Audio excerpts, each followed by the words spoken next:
Mga pagkain po na pampaganda ng blood circulation. Merong ganyan pagkain para gumanda ang daloy ng dugo sa paa, sa kamay, sa puso, at sa utak.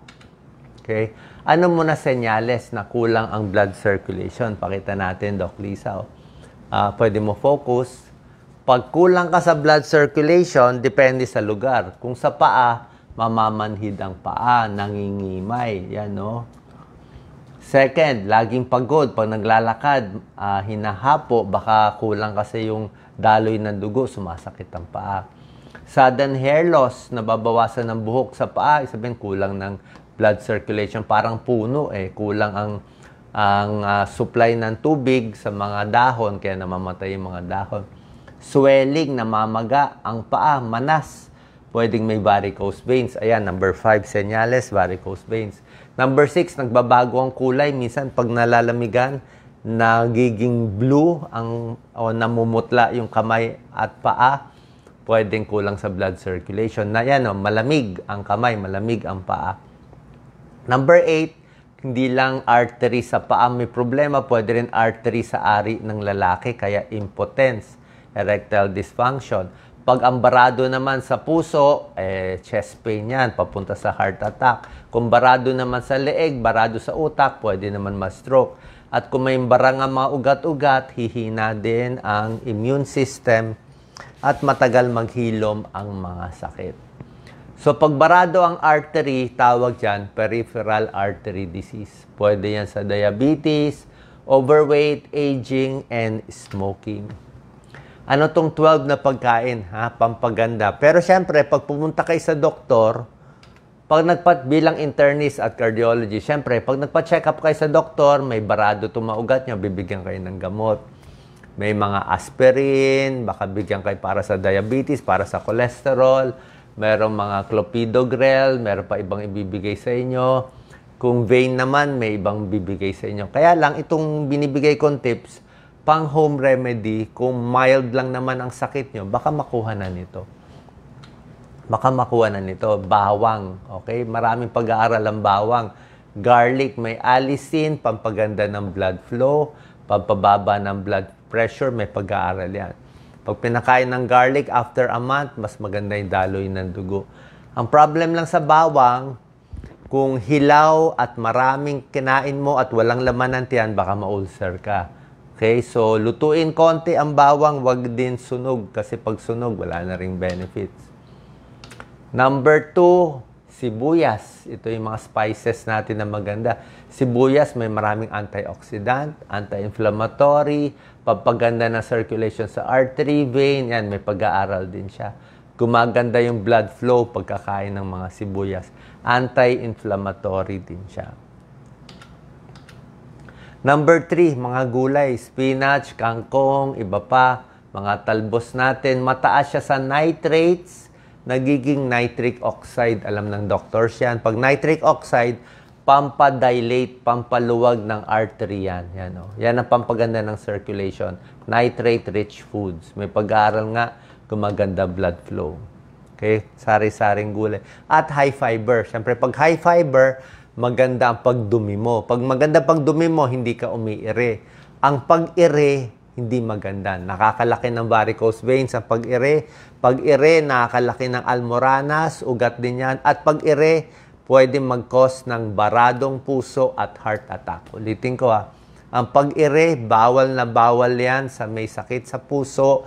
Dapat hayaan mo lang lumabas yung dumi mo, konti lang. Kasi maraming namamatay sa banyo basta may sakit sa puso. Yung pag umiri ka na matagal, kumikipot ang coronary arteries, nababawasan yung blood supply sa puso, pwedeng mag-angina, pwede ka doon atakihin habang umiiri. Kaya may mga namamatay sa CR, kakairi. Kaya gusto mo malambot ang dumi. Fatty fish, ito po proven to. Mataas siya sa omega-3 fatty acids, pwedeng salmon, bangus, tuna, sardines, ano pa. So, fatty fish, mataas sa omega-3. Proven yan. May tulong din sa blood pressure konti, pampababa ng triglyceride, cholesterol. Kung irregular ang heartbeat mo, pangpa-regular ng heartbeat niyang omega-3 fatty acids. para hindi magbuo ang platelets, yung dugo natin, para hindi mag-clot masyado, pampalabnaw ng dugo to. So, mas malabnaw ang dugo, mas maganda daloy ng dugo. Maraming pag-aaral to, omega-3. Pwede ring fish oil, inumin mo, supplement, or isda mismo. Kamatis. Kamatis, di ba? May lycopene, maganda sa puso, very healthy, mapula. Pero, meron din siyang activity laban sa ACE, angiotensin converting enzyme. Alam to ng mga doktor. Itong ACE inhibitor, para siyang gamot para siyang ACE inhibitor, pampababa ng blood pressure. Binubuka yung mga ugat. Binubuka yung artery. So, nakakabuka pala siya ng artery. Kaya maganda sa blood flow. Luyang dilaw, turmeric, napakaganda. Meron siyang curcumin, pampataas ng nitric oxide, antioxidant pa siya. Bukod sa luyang dilaw, number 7, luya mismo, pareho din, very healthy. Pampababa ng blood pressure, improve circulation. Kaya pareho benefits niya.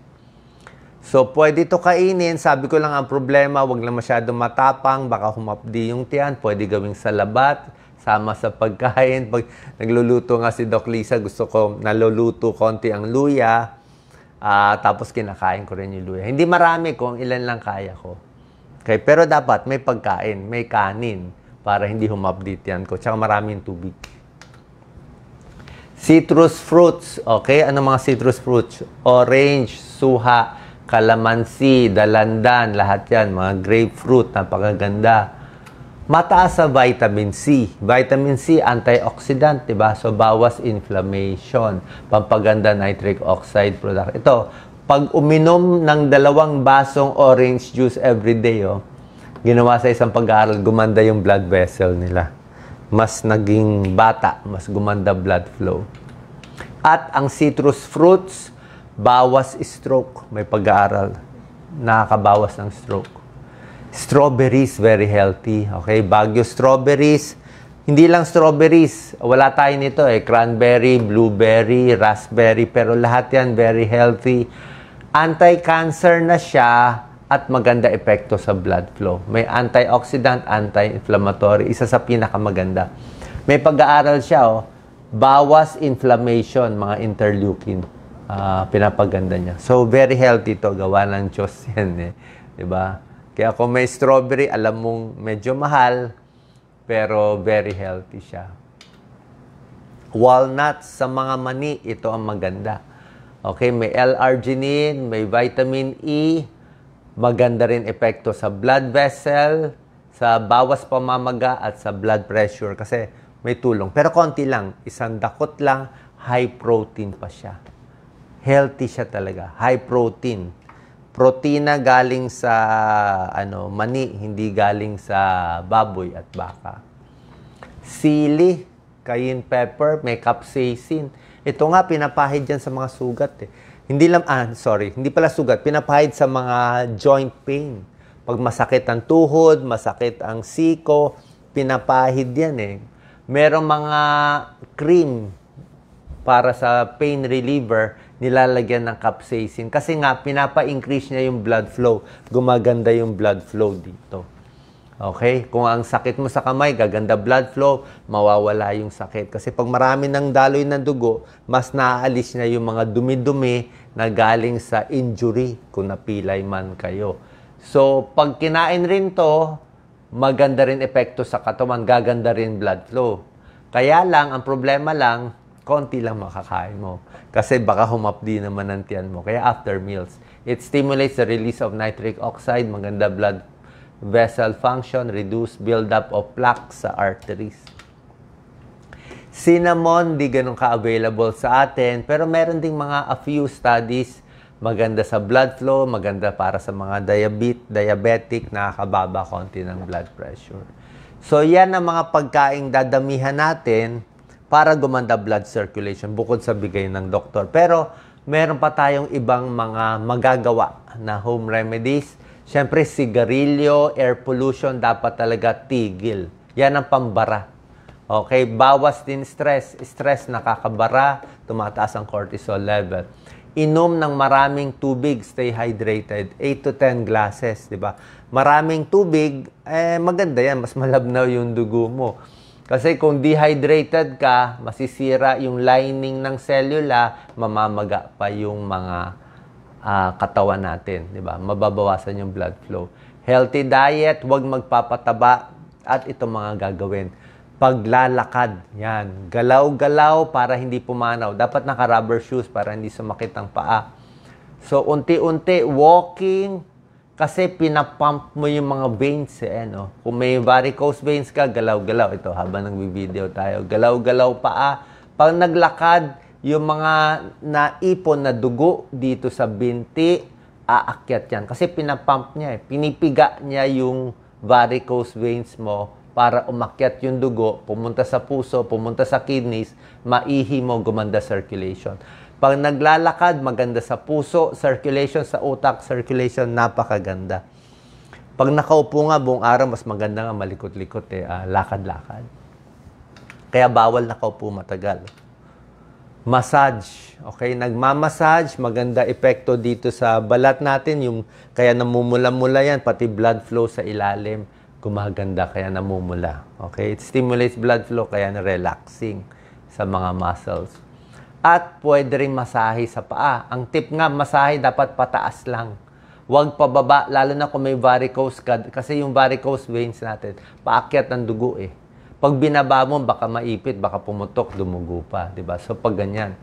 Isa rin maganda, kung may time kayo, sa gabi o sa tanghali, baka meron kayong break maikli, kahit 15 minutes lang, 15 to 30 minutes, nakataas ang paa, kahit ganyan, 30 degrees, 2-3 unan, mababawasan na yung manas.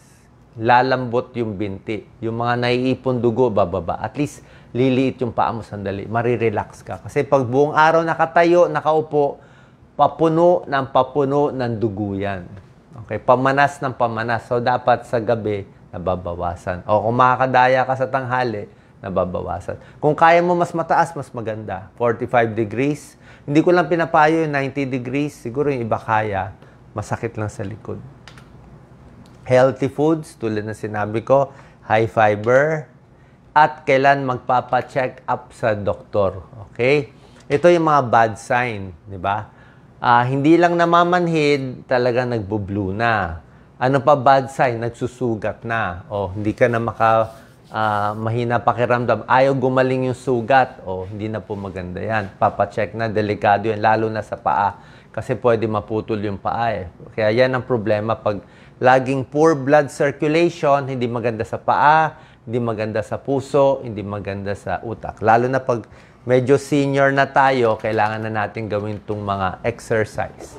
So, kung meron po kayong mga ganitong sintomas, pa-check po tayo sa inyong doktor, sa internist, family med, para mabigyan ng tamang lunas. Plus, gawin nyo na itong mga home remedies natin at yung mga pagkain na I'm sure makakatulong sa inyo.